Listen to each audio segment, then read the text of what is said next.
Olá, bem-vindo a mais uma aula da Escola Bíblica Dominical da Quarta Igreja Batista do Rio de Janeiro. Nós estamos na revista O Cristianismo Pioneiro, o livro de Atos dos Apóstolos. E essa aula vai tratar da lição 5, a expansão da igreja.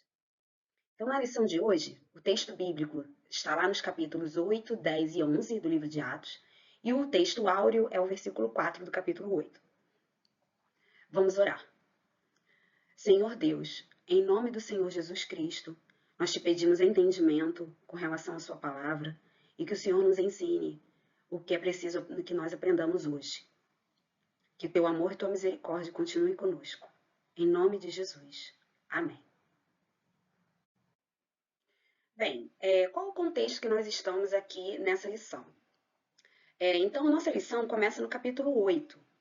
No final do capítulo 7 do livro de Atos, trata da morte de Estevão, que é considerado o primeiro mártir da igreja. Estevão sofreu uma forte perseguição, ele foi levado a julgamento, ele faz um discurso muito ousado e verdadeiro e corajoso, né? Fala algumas verdades ali com bastante ousadia, no melhor sentido, mas ele é então condenado, ele é apedrejado até a morte, na presença de Saulo, inclusive. E aí a gente entra então no capítulo 8. No capítulo 8 começa dizendo assim: E Saulo consentia na sua morte, falando da morte de Estevão. Naquele dia levantou-se grande perseguição contra a igreja em Jerusalém. E todos, exceto os apóstolos, foram dispersos pelas regiões da Judéia e Samaria. Então aqui a gente pode ver que no capítulo anterior, na lição anterior da nossa revista, tratou justamente sobre as perseguições da igreja nessa época, tratado no livro de Atos, né, no início, né, na igreja chamada Igreja Primitiva, no início da igreja de Cristo. E na nossa lição de hoje, a revista separou alguns trechos que tratam sobre a expansão da igreja, o crescimento. O que seria essa expansão? Essa expansão não é só um crescimento numérico, no aumento do número de cristãos, porque a igreja não ficou somente em Jerusalém. A essa expansão, houve sim um aumento numérico de cristãos, mas houve também uma expansão territorial da igreja. Essa grande perseguição que começou, já tinha começado, mas que se intensificou com a morte de Estevão, e também por meio do trabalho de Saulo, antes, é claro, dele ter um encontro com Cristo, essa dispersão dos cristãos também favoreceu a expansão da igreja para outros territórios.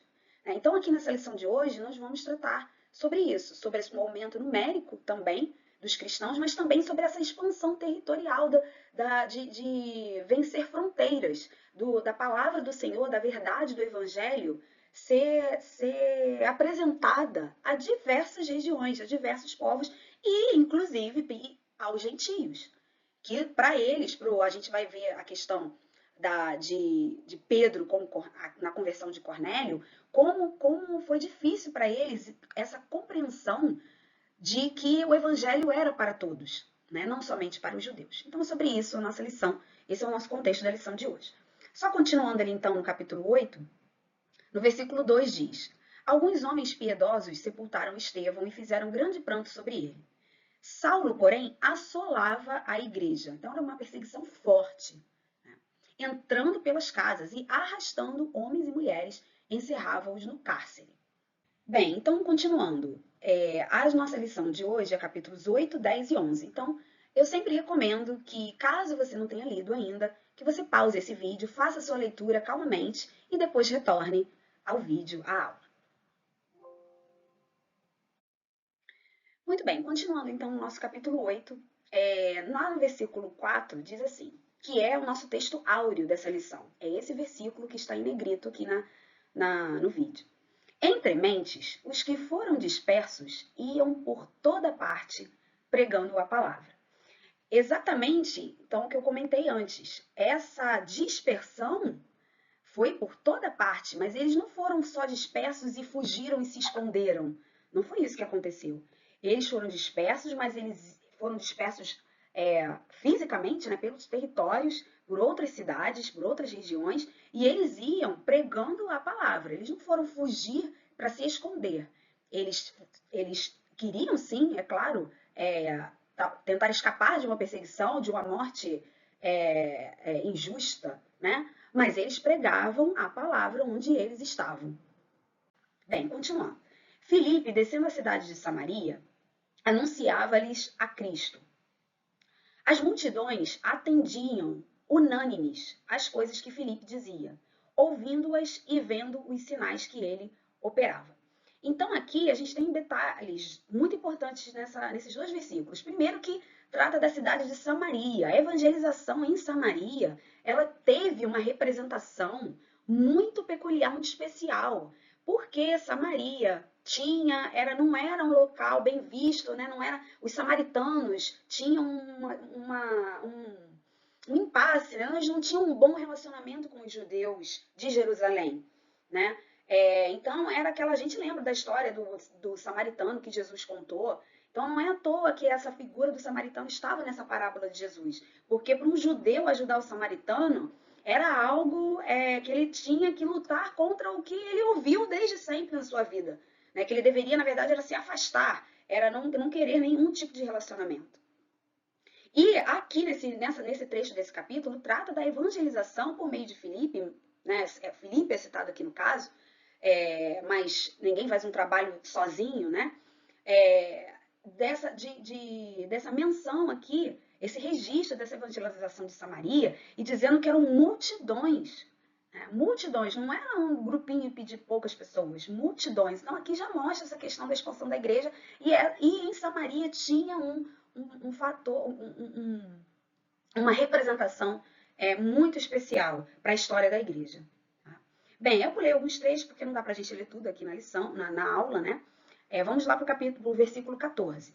Ouvindo os apóstolos que estavam em Jerusalém, que Samaria recebera a palavra de Deus, enviaram-lhe Pedro e João. Então, foi tão grande isso, estava crescendo tanto, que eles, vamos mandar mais dois. E mandaram Pedro e João também para Samaria, também para trabalhar nessa evangelização lá nesse lugar. Os quais, descendo para lá, oraram por eles para que recebessem o Espírito Santo. Isso aqui é um detalhe muito importante também, porque não era só, eles tinham essa preocupação que vinha do Senhor. É bom lembrarmos que esse trabalho, a obra de evangelização, de pregação da palavra, de expansão da igreja, ela é uma obra do Senhor. Ele que nos capacita, nos orienta e nos dá a sabedoria e a oportunidade de fazer isso, né? Como foi com esses apóstolos nessa época e como deve ser com todos os cristãos. Então, olha a preocupação deles. Eles já tinham ouvido a palavra, eles estavam ouvindo da verdade de Cristo, de tudo que Cristo fez, mas eles tinham essa preocupação de orar para que eles recebessem o Espírito Santo. Bem, então seguindo aqui, nós vamos lá para o versículo 26, que vai tratar do encontro de Filipe com um etíope. E por que esse episódio é tão importante? Né? Que importância teve isso aqui? Teve muita. Porque esse encontro, ele nos ensina muitas coisas. Ele nos ensina da importância de ter alguém que nos ensine a palavra. Ele fala da importância do batismo. Trata da importância do quanto Deus se preocupa em que a sua palavra, de fato, atravesse fronteiras. Então, esse homem, esse etíope, ele veio era uma terra, a Etiópia era muito distante dali. Esse homem não estava ali à toa, e Deus leva Filipe até ele para pregar a palavra. E por meio desse homem, que tinha um alto cargo na Etiópia, nessa época, por meio desse homem, essa palavra expandiu fronteiras. Tá? Então vamos ler. Bom, no 26 diz assim: um anjo do Senhor falou a Filipe. Eu marquei ali um anjo do Senhor porque para nós sempre lembrarmos que essa obra de evangelização é do Senhor. Então os apóstolos, eles eram orientados por Deus a todo tempo. Nesse episódio, nessa oportunidade específica aqui, foi um anjo do Senhor que falou a Filipe. Mas o Senhor pode orientar de várias maneiras. Né? Bom, então o que esse anjo disse a Filipe? Dispõe-te e vai para o lado do sul, no caminho que desce de Jerusalém a Gaza. Este se acha deserto. Ele se levantou e foi, na mesma hora. Eis que um etíope, eunuco, alto oficial de Candace, rainha dos etíopes, o qual era superintendente de todo o seu tesouro, então era um homem de alto cargo lá, né? Que viera adorar em Jerusalém. Então, olha que interessante, ele foi lá por um motivo. Ele não estava numa viagem de negócios, ele não estava a passeio, ele foi adorar em Jerusalém. Então, isso mostra que ele já tinha um conhecimento do Senhor.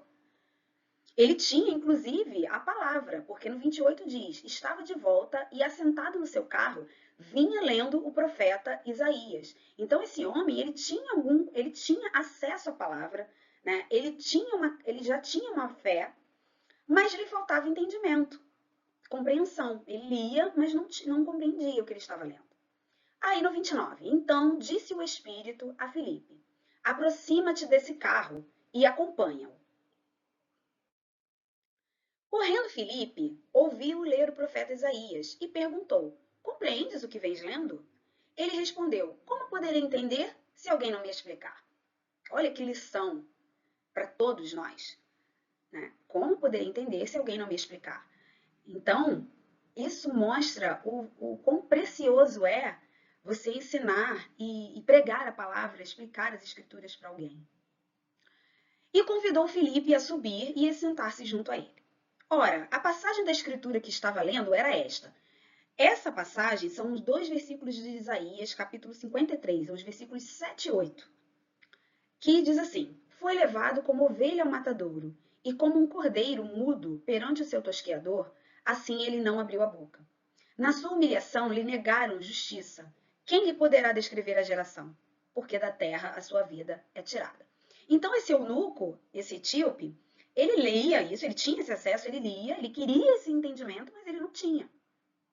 Aí ele pergunta, então o eunuco disse a Filipe: peço-te que me expliques a quem se refere o profeta. Quem é esse que foi levado como ovelha ao matadouro?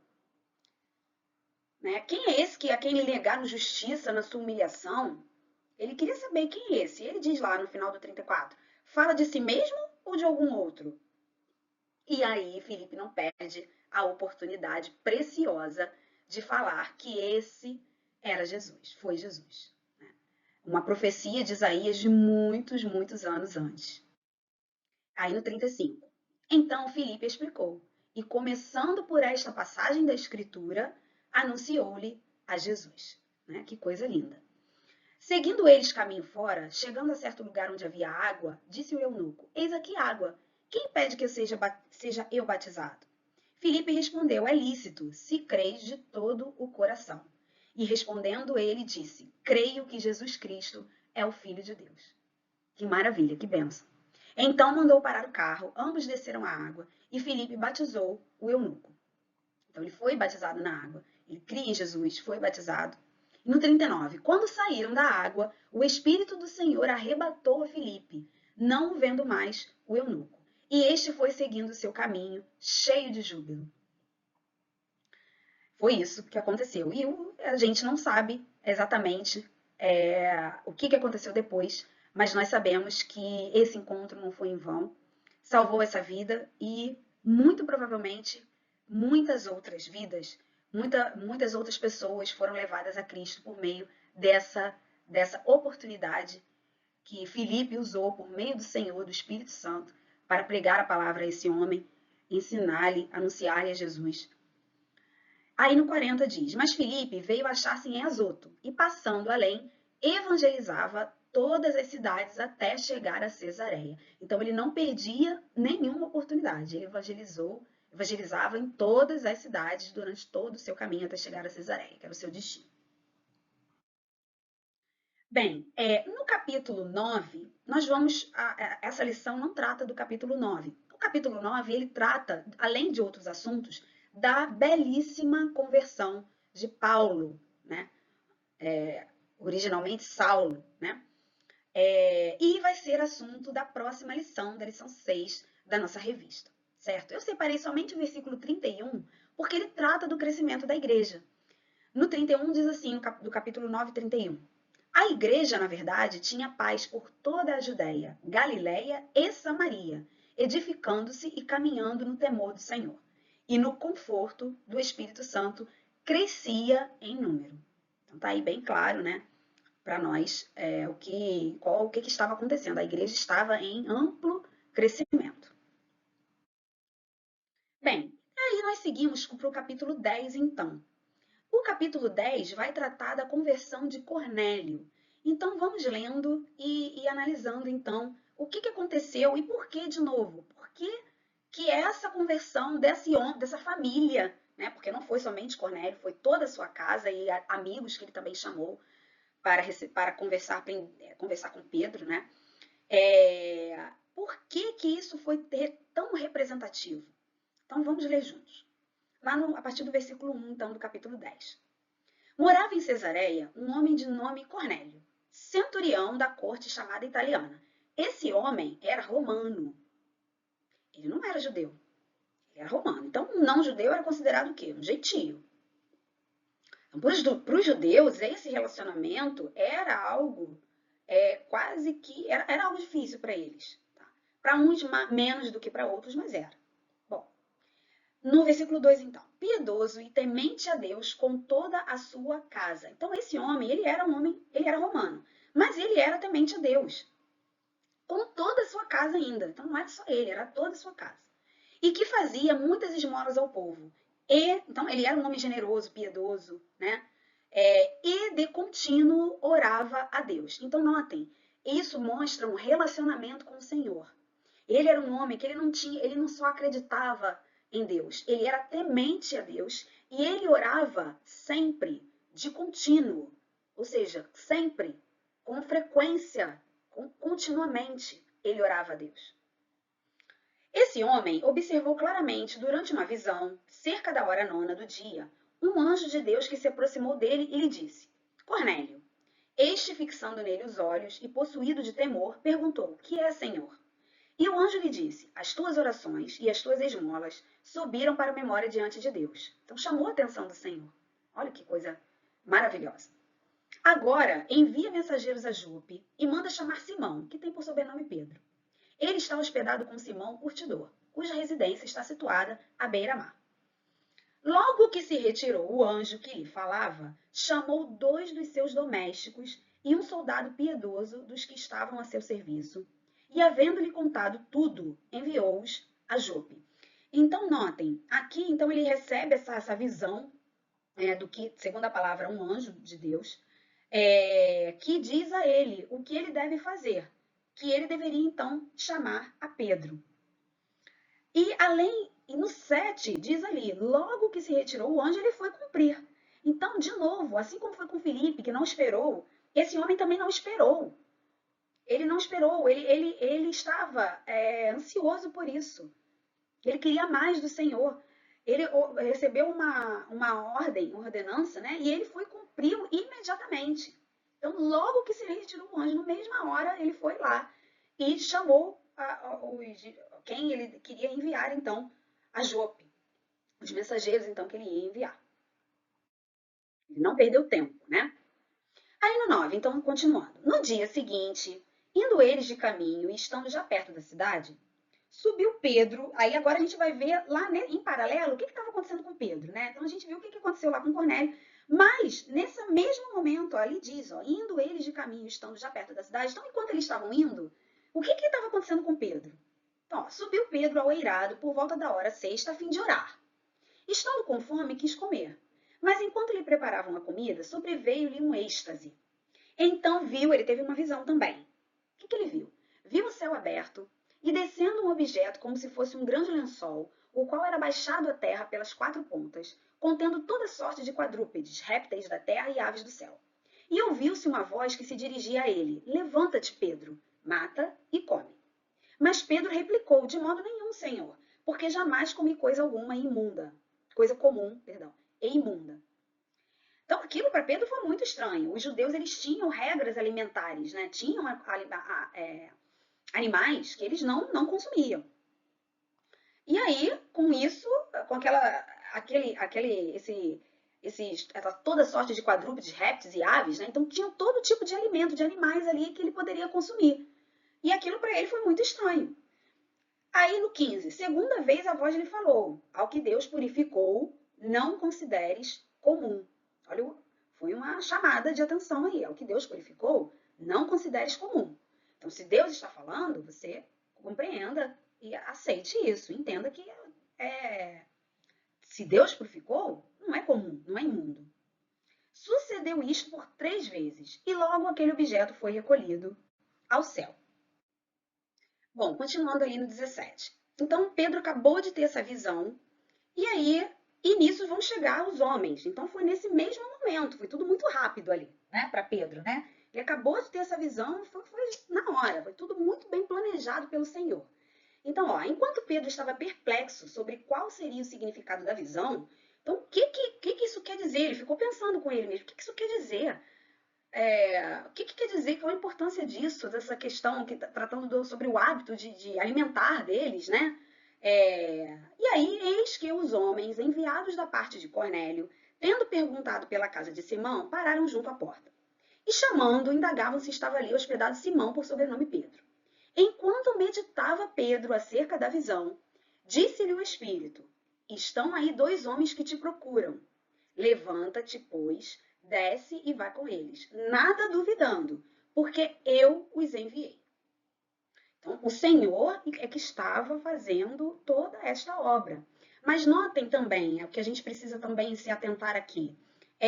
O Senhor deu a ordem, dava as orientações, mas eles tinham que cumprir. Então, não é uma coisa só que é instantânea, automática, que acontece sozinha. Né? A pregação, a evangelização, o ensino, né? A transmissão da palavra requer pessoas, requer obediência, requer desprendimento. Então, o Espírito disse a Pedro, mas Pedro também obedeceu. Isso é importante a gente se atentar, de que em todo momento existe aqui a mão do Senhor, né? Por meio de visão, por meio de oração, por meio da fala, por meio de anjos, por meio do Espírito Santo. E existe também, como contrapartida, a obediência dos cristãos, dos apóstolos e dos outros cristãos, para quem eles já tinham ensinado, pregado a palavra, né? Então, continuando no 21. E descendo Pedro para junto dos homens, disse: Aqui me tendes, sou eu a quem buscais? A que viestes? Então disseram, eles contam o que aconteceu. O centurião Cornélio, homem reto e temente a Deus, tendo bom testemunho de toda a nação judaica, foi instruído por um santo anjo para chamar-te à sua casa e ouvir as tuas palavras. Pedro, pois, convidando-os a entrar, hospedou-os. No dia seguinte, levantou-se e partiu com eles. Também alguns irmãos do que habitavam em Jope foram em sua companhia. No dia imediato entrou em Cesareia. Cornélio estava esperando por eles, tendo reunido seus parentes e amigos íntimos. Então ele não ficou, vejam, ele chamou outras pessoas, né, do seu relacionamento, seus parentes, seus amigos íntimos, né, pessoas que provavelmente ele tinha um apreço, ele se preocupava. E ele pensou, eu preciso, essas pessoas têm que estar junto comigo para ouvir do que esse homem que Deus enviou, o que ele vem nos dizer. Aconteceu que, indo Pedro a entrar, lhe saiu Cornélio ao encontro e, prostrando-se aos pés, o adorou. Aí Pedro repreendeu. Mas Pedro o levantou dizendo, ergue-te, que eu também sou homem. Então isso mostra também uma humildade, um reconhecimento de Pedro de quem ele é e de quem é o Senhor. Ele falou, eu também sou homem como você. Então você não tem que me adorar. Falando com ele, entrou, encontrando muitos reunidos ali.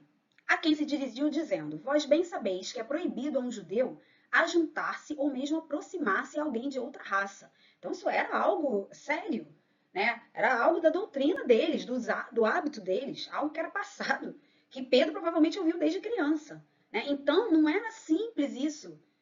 É bom que a gente entenda esse contexto cultural, né, histórico, que eles estavam, que os judeus, o judeu no caso Pedro e o romano, o que significava? Isso foi algo grande, essa ida de Pedro. Né? Aí o que Pedro diz ali? Aqui a gente entende o seguinte, que Pedro tinha compreendido a visão que ele tinha, que ele teve. Porque ele diz ali, mas Deus me demonstrou que a nenhum homem considerasse comum ou imundo. Então olha que maravilhoso. Pedro entendeu a visão. Né? Ele entendeu. Ele entendeu que aquela visão não se tratava propriamente sobre alimentos, sobre os animais que ele deveria ou não comer. Que aquela visão estava ensinando para ele que ele não deveria rejeitar nenhuma pessoa, né? Por isso, uma vez chamado, vim sem vacilar. Pergunto, pois, por que razão me mandaste chamar? Aí vamos pular algum trecho, porque aí Cornélio diz, conta o que aconteceu e tal. E a gente vai para o 33. Portanto, sem demora, mandei chamar-te, e fizeste bem em vir. Agora, pois, estamos todos aqui na presença de Deus, prontos para ouvir tudo o que te foi ordenado da parte do Senhor. Então falou Pedro, dizendo, então, irmãos, vamos ver então, o que Pedro falou. Reconheço por verdade que Deus não faz acepção de pessoas. Pedro entendeu perfeitamente a visão, e ele vai passar isso para os outros judeus. No 35, pelo contrário, em qualquer nação, aquele que o teme e faz o que é justo, lhe é aceitável. Esta é a palavra que Deus enviou aos filhos de Israel, anunciando-lhes o evangelho da paz por meio de Jesus Cristo. Este é o Senhor de todos. Bom, e aí Pedro continua, e aqui, nesses versículos de 37 ao 43, nós temos uma verdadeira aula do que é ensinar a verdade do Evangelho. Porque Pedro aqui, ele consegue, em poucas palavras, né, em poucas frases, poucas palavras não, mas em poucas frases, Pedro consegue pregar o Evangelho àquelas pessoas. Ele consegue fazer uma passagem geral sobre do porquê Jesus fez o que fez, quem foi Jesus, o que ele fez e a consequência disso para nós. Tá? Nessas poucas frases. Então, vamos prestar atenção nesses versículos, porque é um verdadeiro resumo da verdade do Evangelho. Então, começa assim, no 37. Vós conheceis a palavra que se divulgou por toda a Judéia, tendo começado desde a Galiléia, depois do batismo que João pregou. Então, olha como ele começa. Ele estava falando de quem? De João Batista. Lá atrás, antes de Jesus. No 38. Como Deus ungiu a Jesus de Nazaré com o Espírito Santo e com poder, o qual andou por toda parte, fazendo o bem e curando a todos os oprimidos do diabo, porque Deus era com ele. E nós somos testemunhas de tudo que ele fez na terra dos judeus e em Jerusalém, ao qual também tiraram a vida, pendurando-o no madeiro. A este ressuscitou Deus no terceiro dia e concedeu que fosse manifesto, não a todo o povo, mas às testemunhas que foram anteriormente escolhidas por Deus, isto é, a nós, que comemos e bebemos com ele depois que ressurgiu dentre os mortos. E nos mandou pregar ao povo e testificar que ele é quem foi constituído por Deus, juiz de vivos e de mortos. Dele, todos os profetas dão testemunho de que, por meio de seu nome, todo aquele que nele crê recebe remissão de pecados. Então, que trecho maravilhoso!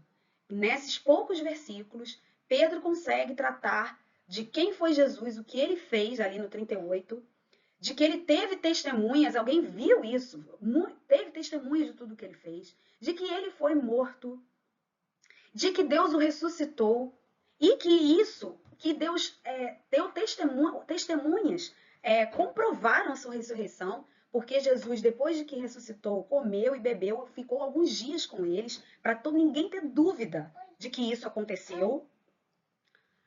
E ele ainda diz por que foi isso, por que isso foi feito, que isso foi para a remissão de pecados. Mas tem um detalhe que Pedro deixa claro ali, para todo aquele que nele crê. Este recebe a remissão de pecados. E aí, que coisa maravilhosa aconteceu depois disso. Ainda Pedro falava estas coisas, quando caiu o Espírito Santo sobre todos os que ouviam a palavra. E os fiéis que eram da circuncisão, que vieram com Pedro, admiraram-se, porque também sobre os gentios foi derramado o dom do Espírito Santo. Então, que coisa maravilhosa. Pois os ouviam falando em línguas e engrandecendo a Deus. Então perguntou Pedro, porventura pode alguém recusar a água para que não sejam batizados estes, que assim como nós receberam o Espírito Santo? E ordenou que fossem batizados em nome de Jesus Cristo. Então lhe pediram que permanecesse com eles por alguns dias. Bem, então agora a gente vai para o último trecho, né, da nossa lição de hoje, que fala sobre a pregação em Antioquia. Eu só queria fazer uma observação que no início desse capítulo 11, dos versículos 1 a 18, é que trata do que eu comentei antes, a questão de Pedro ser julgado, né, questionado pelos judeus por causa da conversão dos gentios, da pregação da palavra e a conversão dos gentios. E aí eles têm ali uma conversa, uma discussão, e no final o que é maravilhoso, né, também desse trecho, depois você pode ler na sua Bíblia, é que lá no final, então, no versículos 17 e 18, eles concordam, eles acabam concordando. Então, lá no 17, no versículo 17 do capítulo 11, diz assim: pois se Deus lhes concedeu o mesmo dom que a nós nos outorgou quando cremos no Senhor Jesus, para que quem era eu para que pudesse resistir a Deus? Pedro diz isso, se é Deus que está fazendo. Então, quem era eu para resistir? E aí no 18, e ouvindo eles estas coisas, apaziguaram-se e glorificaram a Deus, dizendo, logo também aos gentios foi por Deus concedido o arrependimento para a vida. Né? Bem, e aí seguindo então para o final aqui da nossa lição, lá a gente tem esse trecho no capítulo 11, dos versículos 19 a 26, que trata ali da pregação da palavra em algumas outras cidades, e tem um certo destaque aqui para Antioquia. E diz assim: então os que foram dispersos por causa da tribulação que sobreveio a Estevão, se espalharam até a Fenícia, Chipre e Antioquia, não anunciando a ninguém a palavra, senão somente aos judeus. Alguns deles, porém, que eram de Chipre e de Cirene e que foram até Antioquia, falavam também aos gregos, anunciando-lhes o evangelho do Senhor Jesus. Aí olha o 21. A mão do Senhor estava com eles, e muitos, crendo, se converteram ao Senhor. A pregação da verdade, do evangelho, é obra do Senhor, por meio de nós, que temos esse privilégio de fazer isso. O dever e o privilégio de fazer isso. A notícia a respeito deles chegou aos ouvidos da igreja que estava em Jerusalém. Lembra? Como foi em Samaria também, né? Chegou aos ouvidos do que estavam em Jerusalém. E enviaram, e eles sempre faziam isso, e enviaram então Barnabé até Antioquia. Tendo ele chegado e vendo a graça de Deus, alegrou-se e exortava a todos a que com firmeza de coração permanecessem no Senhor. Porque era um homem bom, cheio do Espírito Santo e de fé, e muita gente se uniu ao Senhor. E partiu Barnabé para Tarso à procura de Saulo. Tendo-o encontrado, levou-o para Antioquia. Saulo foi então dar um reforço lá importante nessa pregação em Antioquia. E por todo um ano, eles ficaram um ano lá, se reuniram naquela igreja e ensinaram numerosa multidão. Numerosa multidão. Não era meia dúzia de pessoas, não. Numerosa multidão. Isso mostra o crescimento, né, da expansão, que é o que trata a nossa lição de hoje. A expansão, o crescimento da igreja de Cristo. Então aqui vem um registro que eu acho lindo particularmente, que diz assim: em Antioquia foram os discípulos pela primeira vez chamados cristãos. Então, como conclusão da lição de hoje, a gente pode pensar aqui em 3 pontos. O primeiro é com relação ao compromisso e obediência dos cristãos primitivos. Então, eles, a todo tempo, aqui na nossa lição de hoje, nós tivemos vários exemplos desse compromisso e dessa obediência dos apóstolos e dos que são, a gente não sabe o nome de todos, mas de muitos outros que andavam com eles e auxiliavam, né, trabalhavam nessa pregação da verdade de Cristo. O segundo ponto é de que a perseguição, que é algo muito duro e difícil e doloroso, mas ela favoreceu a pregação do evangelho e a expansão da igreja, sim.